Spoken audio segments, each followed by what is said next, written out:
وإذ قال لقمان لابنه وهو يعظه يا بني لا تشرك بالله إن الشرك لظلم عظيم وإذ قال لقمان لابنه وهو يعظه يا بني لا تشرك بالله إن الشرك لظلم عظيم.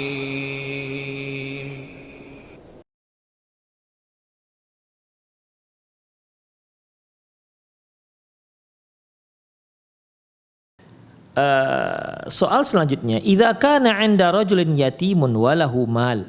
Apabila seorang memiliki anak yatim yang dia asuh, di mana anak yatim ini punya harta. Wa rajulu qa'imun bi masalihil yatim, dan si laki-laki itu ataupun seorang ini dia yang memikirkan maslahat si yatim. Dialah yang memperhatikan, dialah yang mempertimbangkan, dialah yang memikirkan kemaslahatan si anak yatim ini. Lantas, fahal yajuzu lahu at-tasarruf fi malihi mal ilmi anna ra'sal malil yatim mahfudun wa sayarji' ilaihi. Untuk laki-laki yang seperti ini, jadi ada seorang laki, dialah yang dia mengasuh anak yatim, dan anak yatim ini punya harta, dan dia yang selalu memperhatikan, memelihara, pokoknya hal-hal yang terkait dengan kemaslahatan si anak yatimnya ini, dialah yang memikirkan. Pertanyaannya adalah, boleh nggak dia laki-laki tersebut menggunakan harta si anak yatim tersebut dengan catatan dia akan memulangkannya, atau dia dengan catatan juga bahwasanya harta anak yatim itu tidak berkurang. Itu dia ra'sul mal, modalnya tidak berkurang. Apakah itu dibolehkan?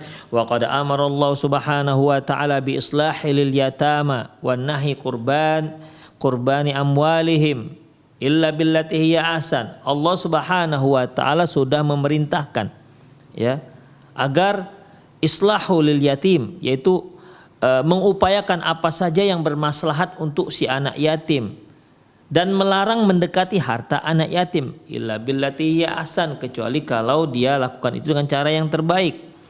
Faqala ta'ala yas'alunaka 'anil yatama. Allah Subhanahu wa ta'ala firman, mereka bertanya kepadamu tentang hukum yang terkait dengan anak yatim. Qul islahul lahum khair.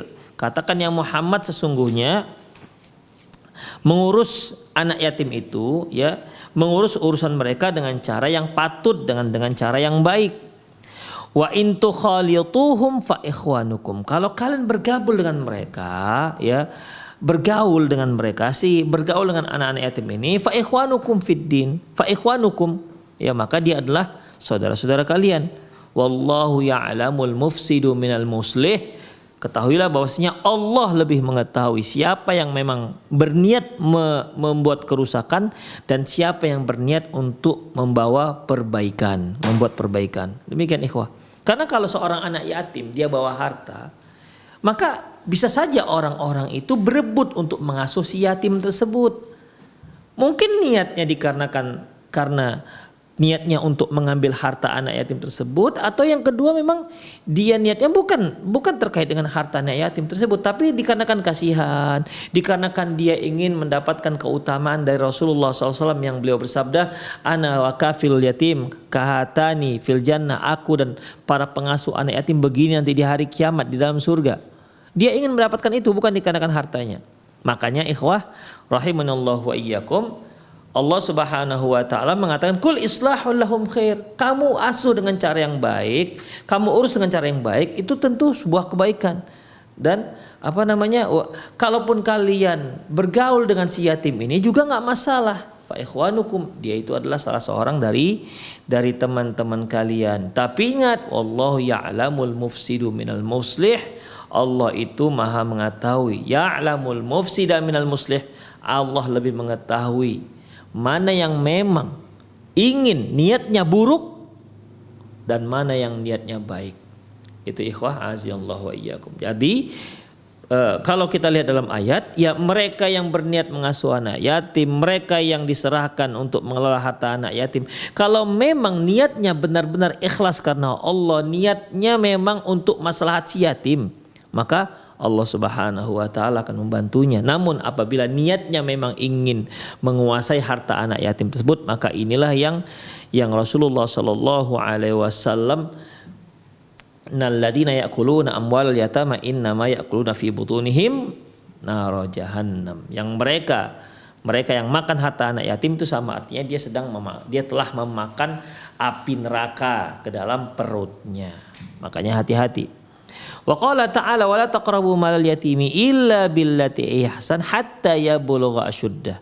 Allah Subhanahu wa taala firman, janganlah kalian mendekati harta anak yatim kecuali dengan cara yang patut, dengan cara yang baik. Dekat di sini artinya bukan dekat posisi. Misalnya nih, si anak yatim punya lemari tuh, maka diartikanlah dengan ayat ini, wala taqrabu malal yatim. Kan lemari itu punya anak yatim, berarti kita nggak boleh dekat-dekat lemari.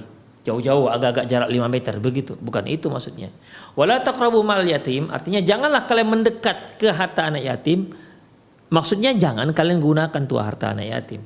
Illa billati hiya ahsan, kecuali dengan cara yang terbaik. Yang terbaik ini yaitu cara yang patut dan memang dia membutuhkan. Ya.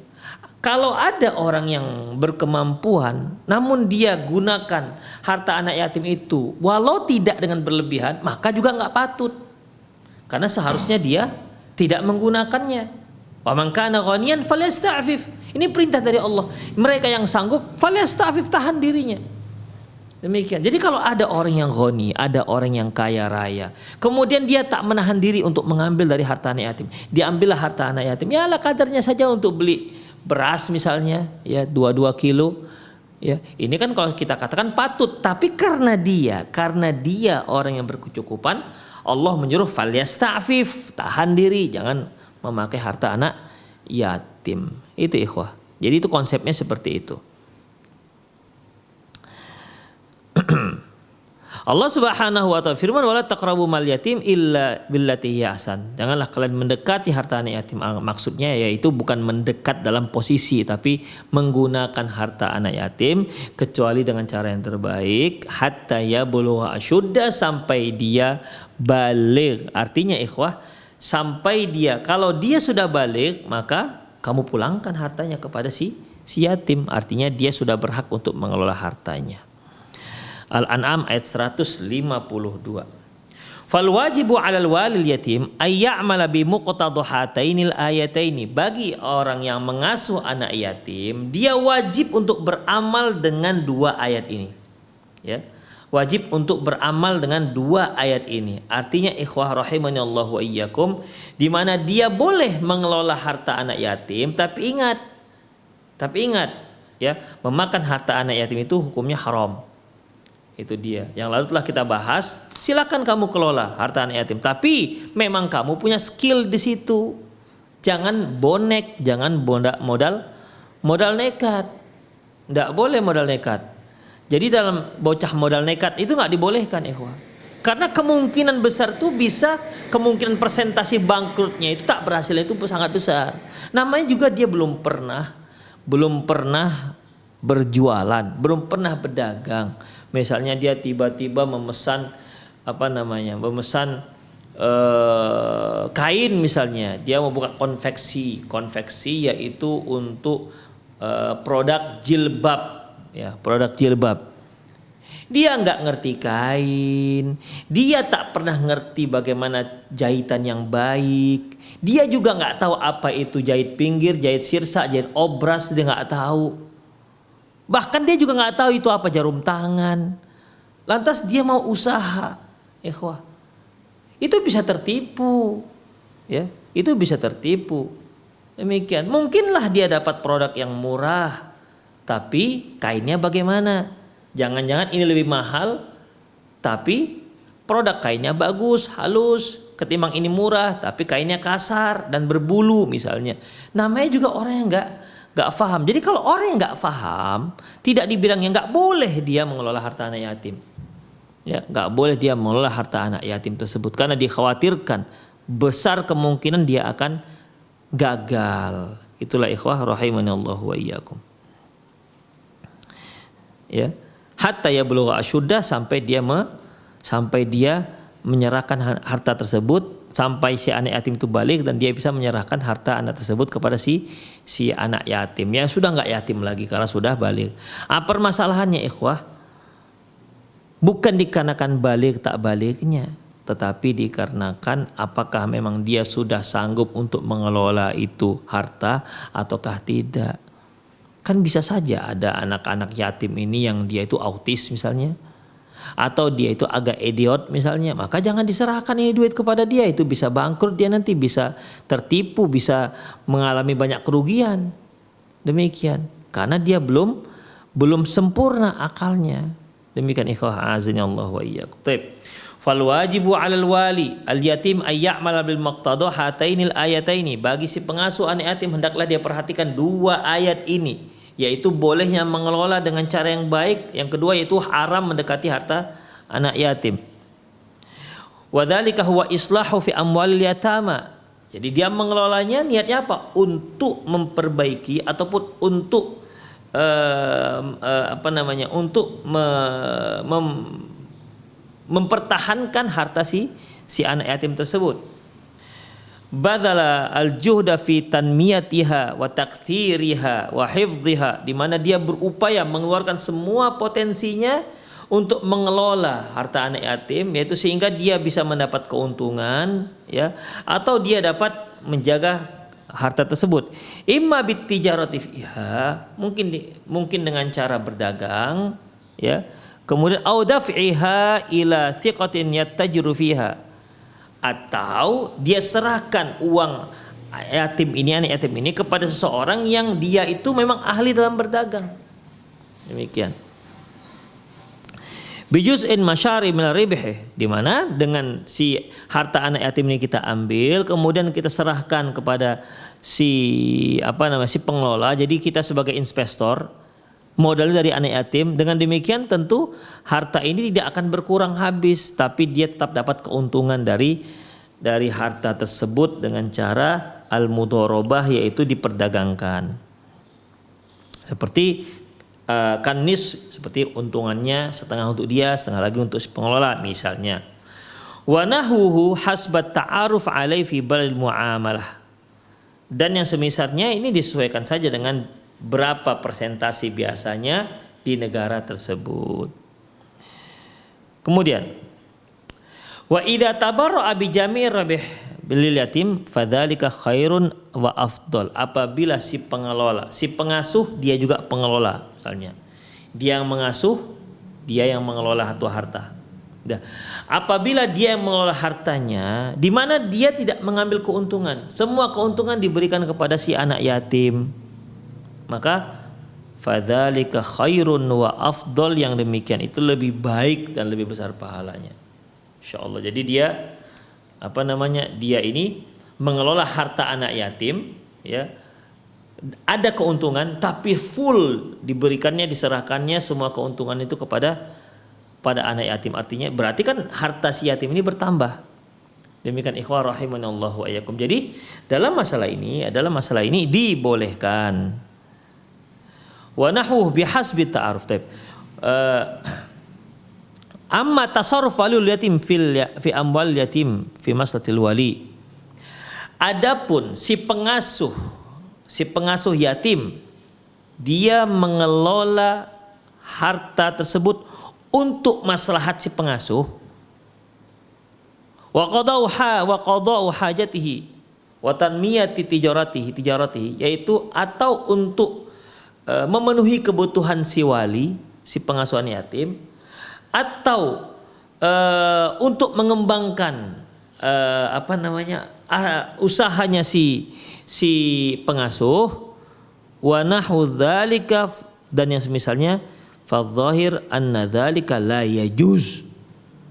Secara zahir bahwasanya enggak dibolehkan. Jadi ikhwah, kita kembali sedikit ke belakang bahwasanya yang dibolehkan dalam syariat adalah pengelolaan harta anak yatim untuk maslahat anak yatim. Itu dia, untuk maslahat anak yatim. Demikian. Tapi kalau dia kelola untuk maslahat si pengelola, untuk maslahat si misalnya si pengasuhan yatim, maka ini nggak dibolehkan. Ya, tidak dibolehkan. Li'anna dzalika laisa min islahil yatim. Karena yang kedua ini tidak termasuk dalam islahul yatim, yaitu memperbaiki ataupun menjaga anak yatim. Walaisa min qurbani halla fillati hiya ahsan, dan ini tidak termasuk potensi yang dia baik, ya, yang baik. Amma idza anfaqaha liyahfidhaha lil yatim bi niyatil qardi likaunihi yukhafu alaihi idza baqiyat min talafi aw syarqati. Adapun kalau si pengasuh itu menginfakkan ataupun menjaganya untuk si anak yatim, ya, untuk si anak yatim dengan niat dia hutang dari anak yatim tersebut, dengan catatan bahwasanya dia juga takut nanti harta ini kalau nggak digunakan malah dicuri orang, ya, maka zohirnya bahwasanya dibolehkan. Hiya ahsan, itu lebih baik. Demikian ikhwah azinallah. Jadi intinya sebenarnya bagi si pengasuh, dia boleh mengelola harta si anak yatim, ya, boleh dia mengelola harta anak yatim, tapi niatnya itu untuk maslahat anak yatim, bukan untuk maslahat dia.